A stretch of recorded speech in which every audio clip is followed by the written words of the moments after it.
Well, today we have a very special treat because I am sitting with Stephen Reineke, who is the conductor of the New York Pops, very close to Carnegie Hall, but we're at my apartment near Carnegie Hall, and it's just a delight to have you here.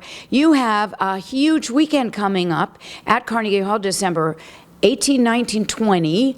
So tell us about what's going on with this, all these Christmas shows you're doing. Oh, Jamie, thank you so much. Very excited to be here in your beautiful apartment. Oh, thank just you. Steps away from Carnegie Hall, where we're going to be spending the entire weekend. We're very, very excited. We have our annual holiday shows on Friday and Saturday night with the New York Pops, featuring our very special guests, Brian Darcy James and Stephanie J. Block. Two amazing Broadway performers. I know, two of Broadway's finest and most beloved performers. So many accolades between them. And Stephanie has a Tony nomination. Brian has 3, I think.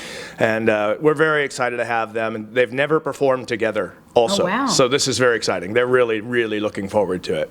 It's so great. I mean, those voices are, the two of them, whoa. But also those voices in front of your amazing orchestra. That New York Pops is one of my favorite things. And of course, it's so easy for me to get to. I love it. I think you should do many more concerts here.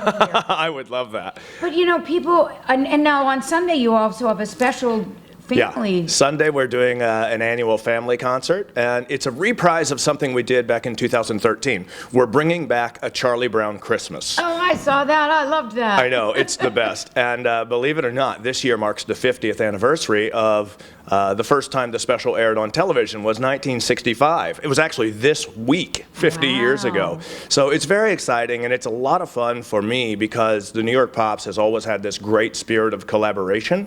And we have collaborated between the New York Pops with 4 other nonprofit organizations to put this production on. That would be the education wing of Carnegie Hall, which is the Weill Music Institute, the New York Pops, New York Theater Ballet, the Chorus, Essential Voices USA, oh, wow. and the Tada Youth Theater Company, where we have 3 young actors that we audition. They're all like 10, 11, 12 years old, and they are the voices of Charlie Brown, Linus, and Lucy. The great John Bolton, who's on in Dames at Sea right now. John is going to join us as narrator and special guest. It's really just a lovely depiction of Charlie Brown Christmas with all the dancing and the acting and the terrific music by Vince Guaraldi. But also the stage is so beautifully decorated, and behind the orchestra on the back wall of Carnegie Hall are these amazing animation and projections done by a gentleman named Dan Scully, who does just a terrific job. So there's a whole lot of elements, and of course it's very, very family friendly. Bring out the little ones for this. That's great. What time is it? 3 o'clock on Sunday. 3 o'clock Sunday afternoon. It's 1 hour long. No intermission. It's from 3 to 4. It's a great length for the kids. We might have a special surprise guest from a jolly gentleman from up north. But so much great stuff going on. Well, I've been to that concert, and it's a joy. It truly is. All of your concerts are a joy. But you know, one thing that people don't totally understand is that you do more than just the concerts at Carnegie Hall. You do a lot of outreach, which I think is a wonderful thing that the New York Pops does. I mean, you have the Pops Ed. You want to tell us more Sure. about that? Our Pops Ed programs, we're very, very proud of those. One that's involved with our concerts at Carnegie Hall that I absolutely adore is our Kids in the Balcony program, which is a chance for students to come for free to see our concerts at Carnegie Hall. And we have them at every show.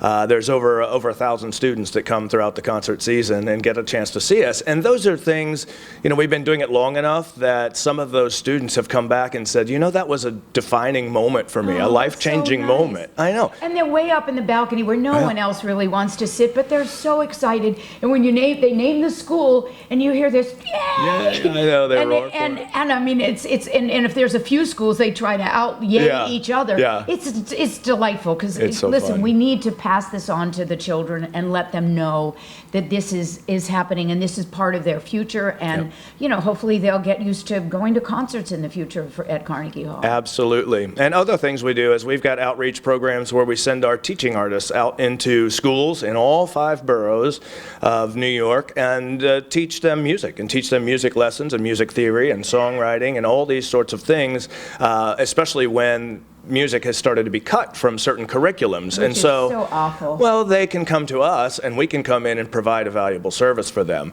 We also have a residency at Ronald McDonald House here in New York that is very near and dear to my heart, because these are kids who are battling, the worst possible things you can imagine battling. Terminal diseases. Exactly. And we have music programs for them, have developed a rock band, a chorus there. And when they go to their music lessons, it is just such a bright spot in their day that you see the healing power of music, and it gives them something really to look forward to. That's fantastic. Then we have a group of them that join us at our gala each year on the stage of Carnegie Hall, and I love when they come out and join us, and their faces just beam.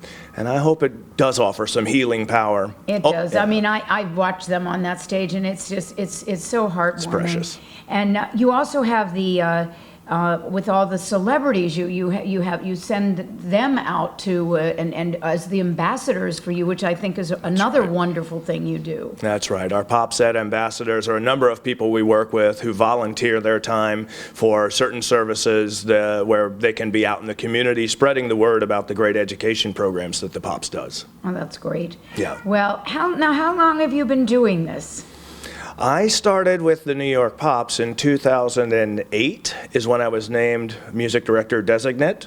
So it's been some time now, and it's been a lot of fun because we've really developed a great rapport between myself and the orchestra, but more than that, the audiences. Something I wanted to do when I came here, one of my main goals was I kept using the word trust. We need to build trust so that even if the audience doesn't necessarily recognize who we're having as a guest artist or the type of music we're doing. Hi, Tigger. Tigger's coming to join us. Come here, Tigger baby. likes music. Come on, baby.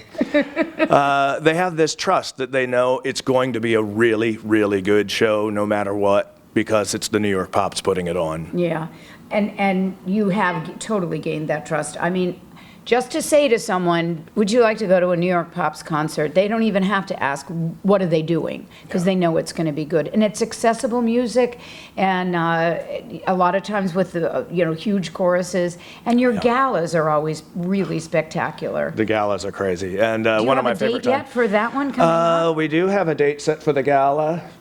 Off camera, Dan, it's May 2nd.